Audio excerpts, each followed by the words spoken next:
Welcome back to We Play Games. I'm Walker, and here we are about to do Portugal in our Basic Country Guide series here in the Victoria 3 Academy. So Portugal has some serious issues at the beginning of the game. We've just fought a brutal civil war against our own uncle in order to ensure that Queen Maria II is able to sit on the throne. This is the sister of the Emperor of Brazil, Pedro II, and the daughter of Pedro I, who is this really interesting historical figure. He had been the crown prince of Portugal and then fought to win the independence of Brazil, and then after Maria and Pedro II's respective grandfather died, their dad, Pedro I, had to spend basically the remainder of his life helping fight for the succession rights of his children. But what that has done is it has ensured that Portugal has access to Maria II, also sometimes known as the educator or the good mother. And she is exactly that. She's an intelligentsia-associated monarch, which means she's going to be a really powerful tool when it comes to advancing your nation through good laws.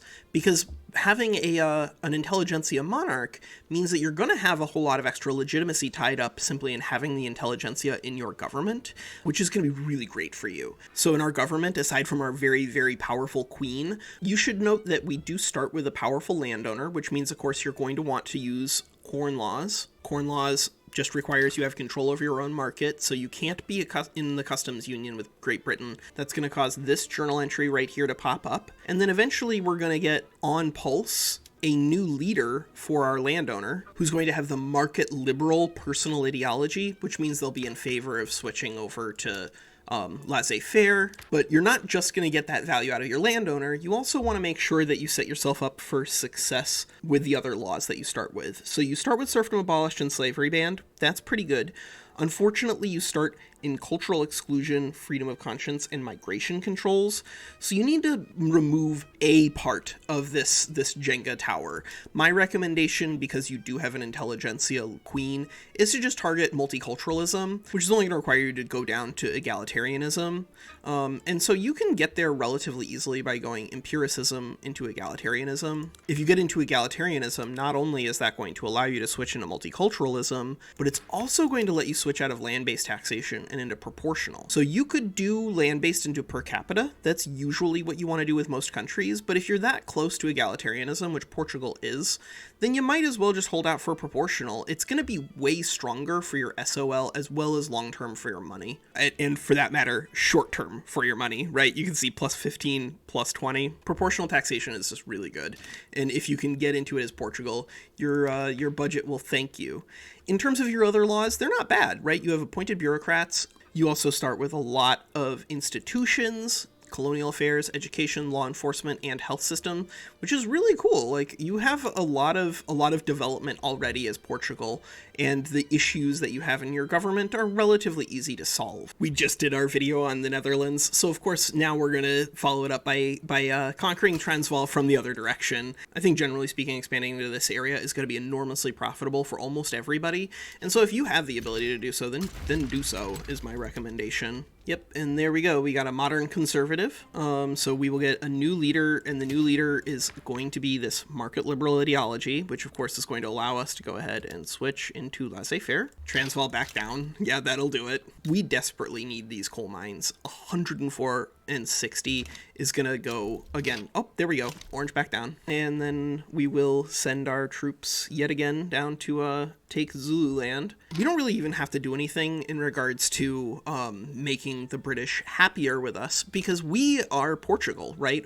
One of the oldest alliances in Europe is the alliance between Portugal and the UK. And so they're not, unlike the Netherlands, where you have to like play a careful game to try to make sure that the UK don't intervene when you do this. As Portugal, you don't have to do that. You don't have to ever join the British Customs Union or become a protectorate of Great Britain if you don't want to. And I think generally speaking, as Portugal, you're actually strong enough that you don't need to, because you can do exactly this. This is August 1836. We haven't used debug at all to get these guys to back down. It's just that we have guns and ships. We have a plus 47 power projection here, so there are going to be a lot of nations like this that really, the moment they see us marching in, are gonna turn tail and run. And now, of course, because we are an oligarchy, we can move a bunch of things around once we've hit laissez-faire, push the landowner out of power, bring in the armed forces and the petite bourgeoisie alongside the intelligentsia, and then all we need in order to hit our egalitarianism is a couple of society texts, right? If we're picking up mass communication in 7 to 11 months, and we're picking up empiricism in 14 months, we should be pretty close, actually, to being able to hit egalitarianism by 1841 or so, which is literally the only tech we need really to push into proportional taxation and multiculturalism.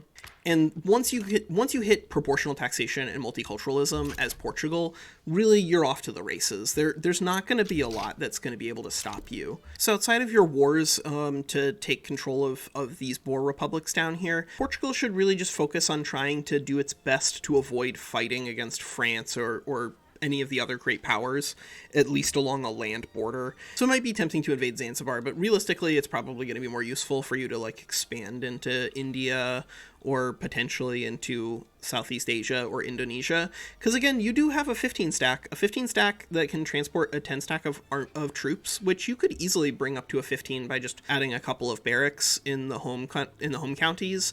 You should be able to beat down most enemies who do not start with line infantry and cannons, because you have line infantry and cannon artillery.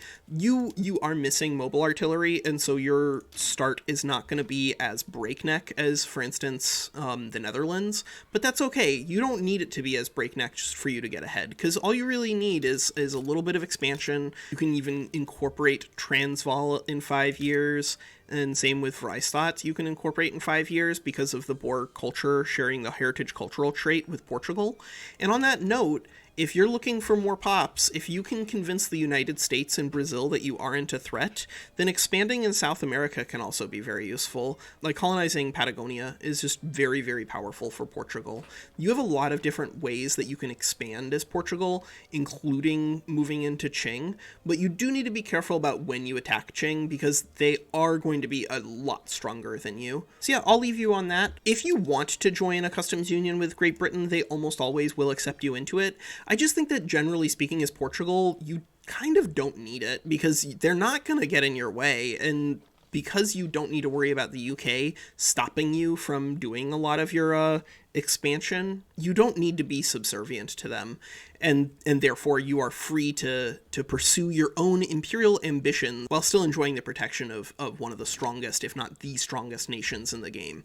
And for that matter, you do have two of the most important treaty ports in the game. You have Macau, which is a treaty port for Qing, and you have Goa. And importantly, it's also a land border into the East India Company. And so if you need to fight the UK and take control of the East India Company because like you just desperately need pops and there's no other way, and I promise it didn't have to be like this, Great Britain, then you have a much easier route to fighting them than most other people, because you don't necessarily need to beat their navy. You just need to be able to beat their army while having supply problems, because they will convoy raid you. But I do think that utilizing your starting navy and the fact that you have a very powerful starting ruler means that you can very quickly make some desperately needed reforms in order for the empire to come back. One last note I will leave you with in regards to Portugal is that your country, probably more than anybody else, wants quinine, because you really do want to start colonizing as much as possible, because you really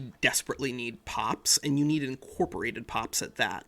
And in order to have incorporated pops and have them come easily, not only are you going to need a government administration with some paper available, but you're going to need quinine, because that's going to help mitigate this mortality in non-homeland states and therefore allow these pops to grow a lot faster, and therefore allow your colonization speed to grow faster because you'll have more incorporated pops, and therefore give you supreme control over this slice of Africa, which is sort of the other thing that you have going for you as Portugal, is look how much of this territory you already have. And so rushing society techs as Portugal, it's less insane than it is for almost everybody else, because you kind of do benefit a lot from getting empiricism, egalitarianism, and quinine online, although of course for quinine you do need pharmaceuticals. So you got a lot of work that you need to do as Portugal. I think it really does have the building blocks to become a great power in maybe a decade or two, just as long as you put in the work. All right, that's Walker. Take care.